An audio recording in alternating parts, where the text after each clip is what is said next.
Hello students, welcome to JI Bikaner online classes. Students, आज 2 अगस्त 2020 को हम फिर आपके सामने करंट अफेयर्स के कुछ मोस्ट इम्पॉर्टेंट क्वेश्चन लेके आए हैं। तो सभी व्यूअर्स से आग्रह है कि एक बार वीडियो को पूरा वॉच करें तथा जो चैनल पे नए व्यूअर्स हैं वो एक बार चैनल को सब्सक्राइब करें। तो आज का पहला सवाल देखते हैं। देखो, वह राज्य सरकार जिसके द्वारा मंदिर व्यवस्थापक को FSSAI से भोग प्रमाण पत्र प्राप्त करने के आदेश जारी किए गए। तमिलनाडु, कर्नाटक, गुजरात, राजस्थान। वह राज्य सरकार जिसके द्वारा मंदिर व्यवस्थापक को FSSAI से भोग प्रमाण पत्र प्राप्त करने के आदेश जारी किए गए। Question mark. तमिलनाडु, कर्नाटक, गुजरात, राजस्थान। तो स्टूडेंट्स, इस क्वेश्चन का आंसर क्या हो जाएगा? इसका हो जाएगा तमिलनाडु। क्या हो जाएगा? तमिलनाडु हो जाएगा। देखो, इसके बारे में क्या फैक्ट है अपने स्टूडेंट्स। तमिलनाडु खाद्य सुरक्षा और औषधि प्रशासन ने हाल ही में मंदिरों के व्यवस्थापक को FSSAI यानी खाद्य सुरक्षा एवं मानक प्राधिकरण से भोग प्रमाण पत्र प्राप्त करने के लिए कहा है। इस व्यवस्था को वर्ष 2018 में FSSAI द्वारा प्रारंभ किया गया था, जिसका प्रमुख उद्देश्य मंदिरों, गुरुद्वारों, मंदिरों, मस्जिदों और में खाद्य पदार्थों की गुणवत्ता को बनाए रखना है। स्टूडेंट्स, इसी के साथ सेकंड सवाल पे चलते हैं। देखो, जो बहुत मोस्ट इम्पोर्टेंट सवाल है। भारतीय वायुसेना में शामिल रफाल फाइटर जेट के अधिकतम एकल लड़ाकू रेंज है, यानी जो अभी थोड़े दिनों में जो रफाल फाइटर जेट है वो भारतीय वायुसेना में शामिल हुआ है, उसके अधिकतम एकल लड़ाकू रेंज कितनी है?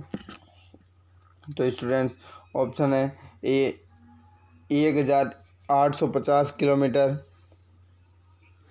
2100 किलोमीटर, 2500 किलोमीटर या 3000 किलोमीटर। यानी रफाल फाइटर जेट के अधिकतम एकल लड़ाकू रेंज कितनी है स्टूडेंट्स? 1850 किलोमीटर, 2100 किलोमीटर, 2500 किलोमीटर या 3000 किलोमीटर। तो स्टूडेंट्स, कितनी है इसकी? तो रफाल फाइटर जेट के अधिकतम एकल लड़ाकू रेंज है स्टूडेंट्स 1850 यानी 1850 किलोमीटर्स है। फिर देखो, रफाल एक multi role combat fighter jet है। इसका किसी भी प्रकार से मिशन अर्थात हवाई टोही, हवाई वर्चस्व, नज़दीकी हवाई सहायता, ज़मीनी सहायता, गहराई से हड़ताल और परमाणु निरोध मिशन का संचालन करने में सक्षम है। इसकी अधिकतम एकल लड़ाकू रेंज 1850 किलोमीटर और अधिकतम गति 1.8 MACH है। इसी के साथ अगला सवाल देखो स्टूडेंट्स। केंद्रीय स्तर पर संचालित प्रोजेक्ट टाइगर का प्रारंभ किया गया था। स्टूडेंट्स, केंद्रीय स्तर पर जो सेंट्रल गवर्नमेंट के बेस पे जो प्रोजेक्ट टाइगर मिशन था वो कब प्रारंभ किया गया था? वर्ष 1985, वर्ष 1973, वर्ष 1963 और वर्ष 1955। तो स्टूडेंट, कब किया गया था?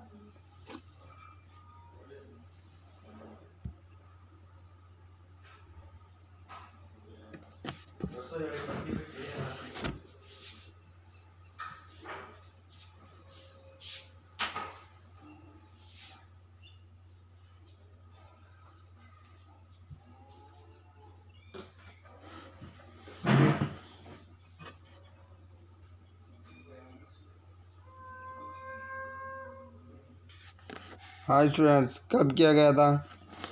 वर्ष 1985, वर्ष 1973, वर्ष 1963 और वर्ष 1955। तो स्टूडेंट, प्रोजेक्ट टाइगर प्रारंभ किया गया था वर्ष 1973 में। कब किया गया था? वर्ष 1973 में किया गया था। इसी के साथ देखो, देश में बाघ संरक्षण को बढ़ावा प्रदान करने के उद्देश्य से वर्ष 1973 में प्रोजेक्ट टाइगर प्रारंभ किया गया था। इस परियोजना के तहत देश में बाघों की संख्या 9 से बढ़कर 50 हो गई है। वर्तमान में अंतर्राष्ट्रीय स्तर पर कुल बाघों का 70% भारत में निवास है। हाल ही में संयुक्त राष्ट्र द्वारा जारी टाइगर रिपोर्ट 2018 के अनुसार देश में बाघों की आबादी में 6% प्रतिवर्ष की दर से बढ़ोतरी देखी गई है। स्टूडेंट्स, इसी के साथ अगले क्वेश्चन पे चलते हैं। भारत सरकार के विज्ञान और प्रौद्योगिकी विभाग के तहत Satyendra Nath Bose National Centre for Basic Sciences संचालित किया जा रहा है। भारत सरकार के विज्ञान और प्रौद्योगिकी विभाग के तहत Satyendra Nath Bose National Centre for Basic Sciences संचालित किया जा रहा है। कहाँ किया जा रहा है? ए अहमदाबाद, बी कोलकाता, सी जगन्नाथपुरी और डी त्रिवेंद्रम। तो स्टूडेंट, कहाँ किया जा रहा है? अहमदाबाद, कोलकाता, जगन्नाथपुरी, त्रिवेंद्रम। तो स्टूडेंट्स, ये किया जा रहा है कोलकाता के अंदर। कहाँ किया जा रहा है? कोलकाता के अंदर किया जा रहा है Satyendra Nath Bose National Centre for Basic Sciences. इसी के साथ देखो अगला सवाल, देखो विश्व का सबसे बड़ा गैर ध्रुवीय ग्लेशियर है, यानी पृथ्वी के ध्रुव पर न स्थित होकर कौन सा ग्लेशियर है? विश्व का सबसे बड़ा गैर ध्रुवीय ग्लेशियर है। ए हरी पर्वत, बी रिमो, सी नोब्रा और डी सियाचिन। कौन सा स्टूडेंट्स? तो जनरल सी बात बताता हूँ स्टूडेंट्स, जैसे पृथ्वी है, पृथ्वी के जो उत्तरी ध्रुव और दक्षिणी ध्रुव है वहाँ तो ग्लेशियर होता ही है, क्योंकि वहाँ सूर्य की रोशनी बहुत कम पहुँचती है, तो वहाँ बर्फ़ जमी हुई रहती है, तो वो ध्रुवीय ग्लेशियर होता है। लेकिन यहाँ प्रश्न है कि विश्व का गैर ध्रुवीय ग्लेशियर कौन सा सबसे बड़ा, यानी कि वो ध्रुव पे नहीं है। ए हरी पर्वत, बी रिमो, सी नोब्रा और डी सियाचिन। तो स्टूडेंट, हमें सबसे बड़ा पता है कि सियाचिन के अंदर बहुत ठंड होती है और माइनस में रहती है और बर्फ जमा हुआ रहता है, तो इसका आंसर, इस क्वेश्चन का आंसर क्या रह जाएगा? डी सियाचिन। तो सबसे बड़ा गैर ध्रुवीय ग्लेशियर कौन सा है? सियाचिन है। स्टूडेंट्स, देखो इसके बारे में क्या फैक्ट है। सियाचिन विश्व का सबसे बड़ा गैर ध्रुवीय ग्लेशियर है। ये ग्लेशियर विश्व का सबसे ऊंचा युद्ध क्षेत्र भी है, जिसे अक्टूबर 2019 में नागरिकों के लिए खोला गया था। ये ग्लेशियर क्षेत्र सैन्य एडवेंचर विंग के अंतर्गत आता है। इसी के साथ स्टूडेंट्स अगले क्वेश्चन पे चलते हैं। वह कौन सा राज्य है जो हाल ही में 3 राजधानियों वाला भारत का प्रथम राज्य बना है? वह कौन सा राज्य है जो हाल ही में 3 राजधानियों वाला भारत का प्रथम राज्य बना है? स्टूडेंट्स, ए कर्नाटक, बी ओडिशा, सी मणिपुर और डी आंध्र प्रदेश। ए कर्नाटक, बी ओडिशा, सी मणिपुर और डी आंध्र प्रदेश।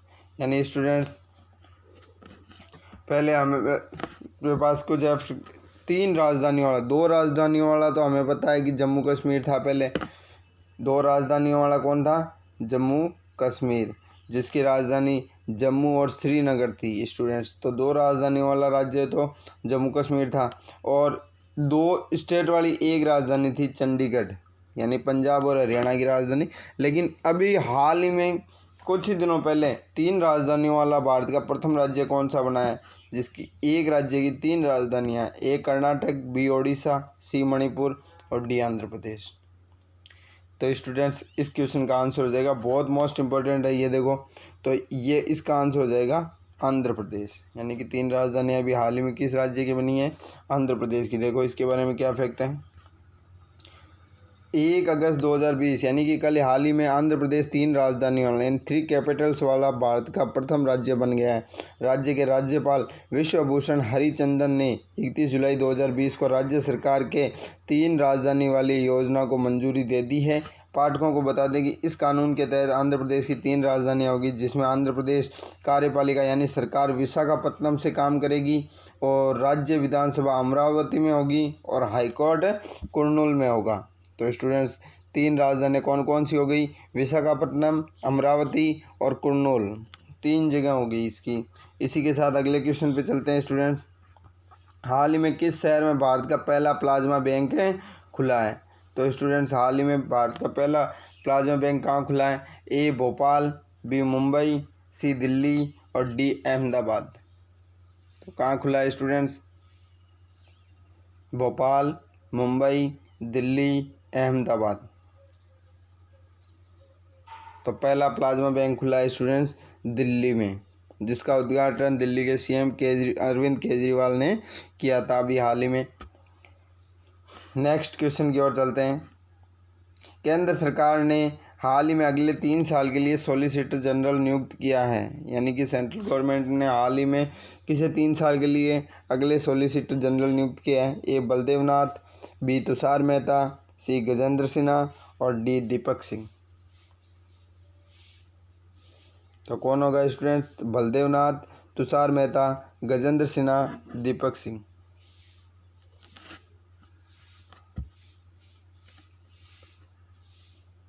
तो इस क्वेश्चन का आंसर हो जाएगा तुषार मेहता, यानी तुषार मेहता को सॉलिसिटर जनरल नियुक्त किया गया है और वो जल्दी अपना पद ग्रहण करेंगे।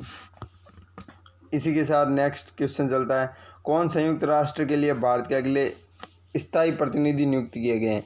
यानी भारत संयुक्त राष्ट्र के अंदर जो स्थायी प्रतिनिधि है उनकिन्हें नियुक्त किया गया है? ए जयपाल खन्ना, बी इंद्रमणि पांडे, सी सुमित चौधरी और डी राकेश भारद्वाज। कौन संयुक्त राष्ट्र के लिए भारत के अगले स्थायी प्रतिनिधि नियुक्त किए गए हैं या किया गया? जयपाल खन्ना, इंद्रमणि पांडे, सुमित चौधरी और राकेश भारद्वाज। तो किसे किया गया है स्टूडेंट्स? इसमें संयुक्त राष्ट्र का स्थायी प्रतिनिधि नियुक्त किया भारत का इंद्रमणि पांडे को किया गया है। देखो इंद्रमणि पांडे हैं वो 1990 बैच की IFS ऑफिसर हैं। इंद्रमणि पांडे एक ये भी फैक्ट ध्यान रखें। और ये अभी विदेश मंत्रालय में अतिरिक्त सचिव के पद पे कार्यरत हैं स्टूडेंट्स। और अब ये भारत के अगले UNO के अंदर स्थायी प्रतिनिधि नियुक्त होंगे। इसी के साथ अगले क्वेश्चन पे चलते हैं स्टूडेंट्स। कौन कॉमन सर्विस सेंटर में भारत की पहली ट्रांसजेंडर ऑपरेटर बनी है? कौन कॉमन सर्विस सेंटर में भारत की पहली ट्रांसजेंडर ऑपरेटर बनी है? ए सोनू सिंह, बी रेशमा खान, सी अंजलि धीमरी और डी जोया खान। सोनू सिंह, रेशमा खान, अंजलि धीमरी, जोया खान। तो कौन बनी है स्टूडेंट्स? ये बनी है जोया खान, यानी भारत की पहली ट्रांसजेंडर ऑपरेटर है जो सर्विस कॉमन सेंटर में काम करती है। तो ये गुजरात के वडोदरा ज़िला में जोया खान भारत में CSC यानी कॉमन सर्विस सेंटर की पहली ट्रांसजेंडर ऑपरेटर बनी है। कौन बनी है स्टूडेंट्स? जोया खान। तो स्टूडेंट आज के अपने मोस्ट इम्पोर्टेंट क्वेश्चन यहीं समाप्त होते हैं। और स्टूडेंट नेक्स्ट वीडियो में फिर मिलते हैं आपके साथ नए करंट अफेयर्स के सवाल के साथ। तब तक have a nice day. Thank you.